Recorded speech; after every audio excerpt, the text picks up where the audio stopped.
back to the channel, my internet family. So, last video you saw the car went to the track for the first time. Had a few problems. There's the TV starting up. And so I'm going to explain some of that stuff in this particular video. So, some of the problems we ran across, one was the first pass, where it actually went most of the way down the track under power, was supposed to be on the Wastegate spring only, which should have been about 8 pounds of boost. Well, it ended up making almost 40 by the time it backfired and shut down. The backfire is a separate problem all itself. The tune-up was actually good or fair going down the track, and the motor's not hurt. That's the good thing. The bad thing is that for a while I didn't really know exactly what happened. So I thought I heard some weird noises. Good God, that text message always goes off. So I thought I heard some weird noises, and I pulled the intake off of it to check the lifters, because the noise I heard was a squeak, and usually when a roller on a lifter breaks, the squeak is the cam getting chewed up. Okay, so one thing I thought I might find was some trash in the fuel injectors. When I pulled the intake off, I pulled everything down, inspected everything. The injectors were clean. The plugs looked great. The oil was clean. No metal in it, no nothing. All the lifters were good, push rods, rockers, everything good. So that's a huge bonus. So I start watching the videos over and over, and I'm looking for the same signs, and things like that. Didn't find anything. Not in the videos, at least. So talking to a friend of mine whom I've met through the Megasquirt groups, Hector, and I had been talking over and over and over, and kind of come across some weird anomalies that the acceleration enrichment and deceleration enleanment is what they call it, was flipping off and on during the run, and coincidentally on the first run did it right before the backfire, and on the second and third run it did it all the way down the track. Pretty sure that's the problem, but we're going to go over the logs here in a minute, and I'm going to show you what I found, and hopefully we get this thing ironed out. Okay, so if I've taken anything away from all this, it's Occam's razor definitely applies here. The most simple solution, or the most simple explanation was actually the problem. The wiring, or the pinout on the TPS sensor, was not right. So it sends more or less the incorrect signal, and it causes acceleration enrichment and de-enleanment enrichment to happen all the time, going down the track, whatever.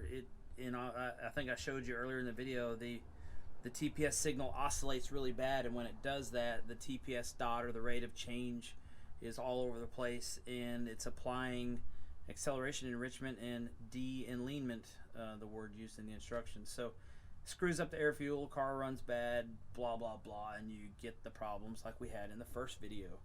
So I've got the TPS sensor rewired, and I'll show you right here. You can see that thing cycles correctly now, like it's supposed to. So now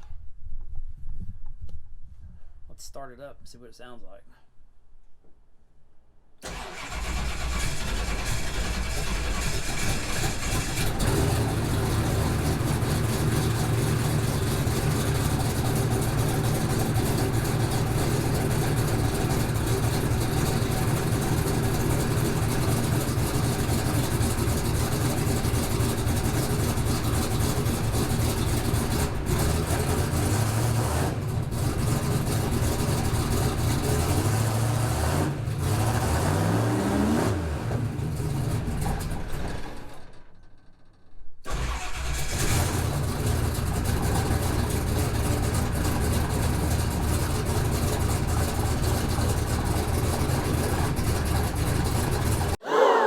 Regularly scheduled programming to tell you that we are headed to the racetrack. I heard there's some test and tune before the Redemption No Prep race in Ennis, so we're gonna head out that way and see if we can make a couple of hits and check and make sure we got this problem licked. So here we go.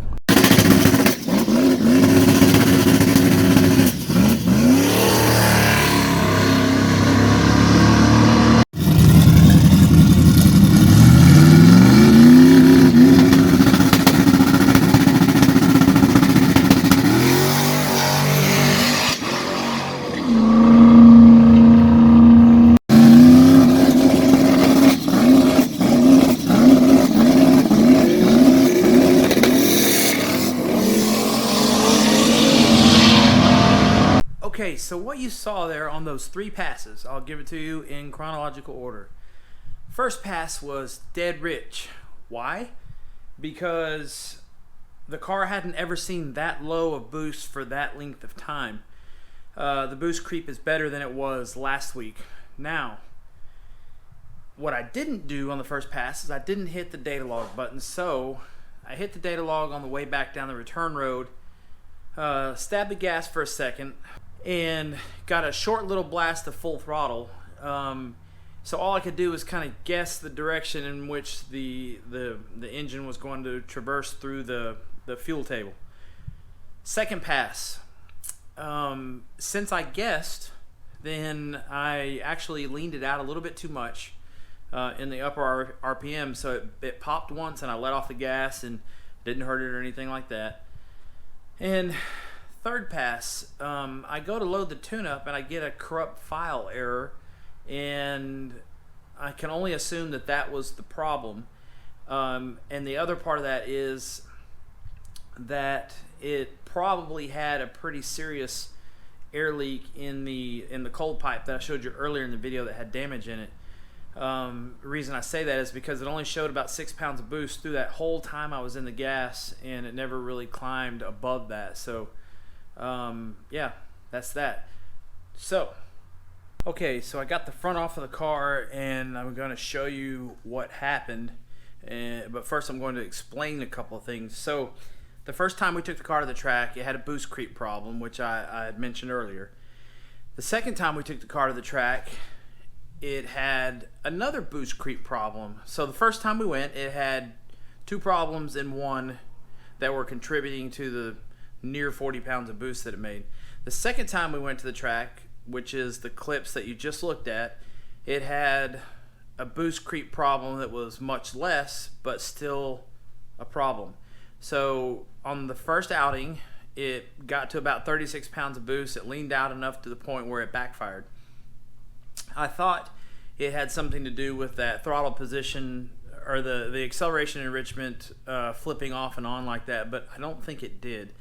But when it backfired, let me show you what it did to the cold side. Okay, so first things first, this pipe this lug is bent and this strap is supposed to be straight. And same for this side. So this particular tube is 16 gauge and the ends are both 11 gauge. So this tube isn't near as strong. When it backfired, it just bent this thing and blew the couplers off, or broke them loose on the first outing to the track. So the second time out to the track, we didn't know it was like that, and I think what had happened is it had just broke it loose enough. So on the second pass, second time out, it backfired again. This time I know why it backfired. It leaned out, and when it did, it saw a really quick spike of 67 pounds. It wasn't boost, it was just the explosion in the intake, and the map sensor picked it up. And that's what finished off these tubes.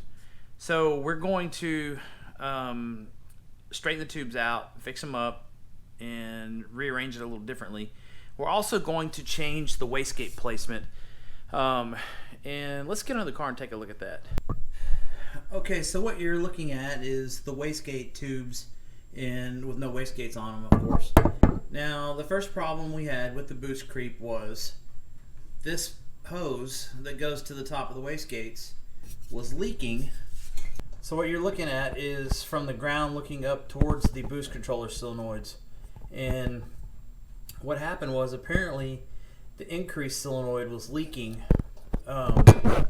and even the regulator was leaking some. So the air gets through the regulator, goes into the increase solenoid, comes out of this and goes into this hose across to the wastegates. And it saw somewhere in the area of about 17 pounds of pressure on top of the wastegate the first time out, which is why it made that 30 some odd pounds of boost. Now I unplugged it completely just to rule that out, and the second time out it made 20 some odd pounds of boost. So there were 2 separate problems and we've identified them both. So let me take you back to the other side of the car and I'm going to show you what we're going to do with the wastegates. So I think the plan is this wastegate, I'm going to move it further down this way where the exhaust coming out of this pipe enters straight into the wastegate. This guy right here, I'm going to move it around to this side of the this side of the pipe where the exhaust coming straight down goes straight out of the wastegate. Now my own theory as to why this boost creep is a problem this time, and it never has been, the back pressure inside of the crossover and in the turbine, even at 36 pounds of boost, was barely over 1-to-1, so it doesn't have any help blowing the wastegate open, combined with the fact that the wastegates on the bottom port aren't completely sealed because of the valve. So they don't have any O-rings or anything like that because they're so hot. So it's just a metal to metal fit, and the valve has to be able to slide around. So we're going to have the car ready for the Burnouts for Blake race coming up this weekend, which is the 23rd at North Star in Denton, Texas, or Sanger, or whatever they call it. Anyways, I think we're going to have everything whooped on the car, all the problems fixed with one small exception. We may not have the increased solenoid for the boost control. That is not the end of the world. It took about 4 seconds on the previous run to get to that 36 pounds that I had mentioned. If it does that again, that's okay. It's not perfect, but it is manageable, and at least we'll get from A to B. So we got the wastegates redone. The cold side is going to be repaired, and a few other odds and ends. So anyways, that is the end of the video, guys. Thanks again for stopping by. If you made it this far through the video, you are extremely bored. Anyways, thanks guys for stopping by. We will see you in the next video.